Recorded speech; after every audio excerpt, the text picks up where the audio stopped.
7 British servicemen whose bodies were flown home today. Their coffins, draped in the Union Jack, arrived at RAF Lynham this afternoon, where their families honoured them in a private ceremony. The cortege passes through the nearby town of Wooten, Basset this evening. Our Foreign Affairs correspondent, Jonathan Miller, has this report.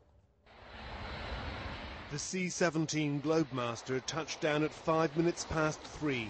Its cargo of coffins from Helmand, the largest single repatriation of British war dead in nearly a year. For Britain, it's been one of the bloodiest months in this 9-year campaign. 20 dead in June, 11 in the past 10 days alone.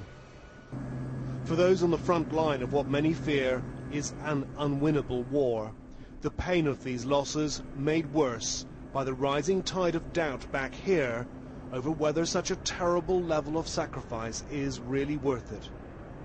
But few would question the bravery. The commanding officer of 40 Commando Royal Marines in Afghanistan said today they remain resolute.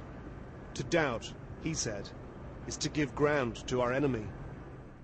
The first 3 off the plane were all Royal Marines.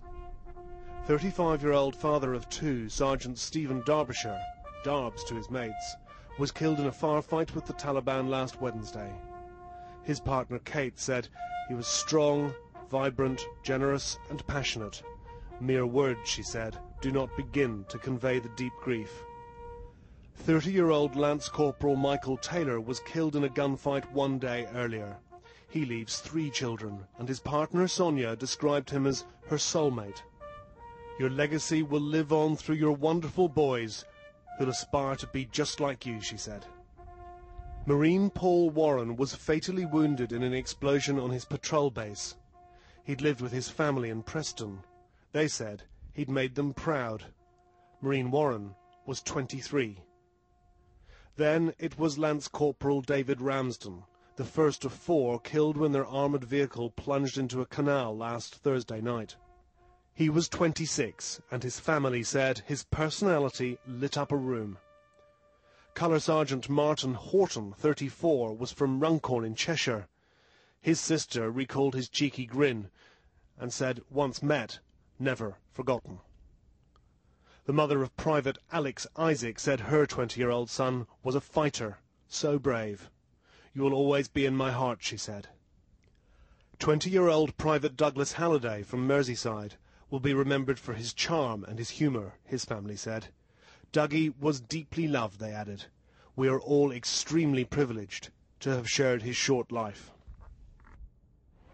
And in the Wiltshire town, now so often drenched in tears for this country's fallen soldiers, they gathered for their pavement vigil.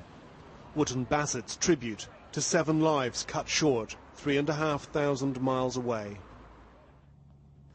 As they did so, the bomb disposal expert killed in a gunfight with insurgents yesterday was named. 32-year-old Jamie Kirkpatrick, described by his family as a larger-than-life individual, loved, loyal and loud, and father to a 16-month-old baby daughter. 309 British soldiers have now died in Afghanistan. Get the job done, bring our boys home, the refrain from Britain's new Prime Minister, who's now saying home within 5 years. In Wooten Basset, no one Channel 4 News approached thought we should be staying. Personally, I think 5 years is too late. It should have been 5 years ago, shouldn't be waiting another 5 years to pull the troops out. I think we've done his job there, really. I just think it's incredibly sad that we're losing so many good young people, really, really good young people. And it seems such a terrible, terrible waste. We shouldn't be there. We shouldn't be there. It's a waste. It's a complete waste. You know, if you've got a son out there, your only son, and he comes home and like they are tonight, that's a generation gone. It's a generation gone. You can't get it back. An honourable exit is what is now demanded, enabling British soldiers to return with credibility and dignity, and not in flag-draped coffins. This, the scene from Wooten Basset within the past few minutes, as they await the arrival of the cortege, now en route from RAF Lynham, 15 minutes up the road. In some circles, there's already talk of what's been dubbed the Wooten Basset effect, which makes British soldiers look like victims of British government policy. And that's something this new progressive coalition is now keener than ever to avoid.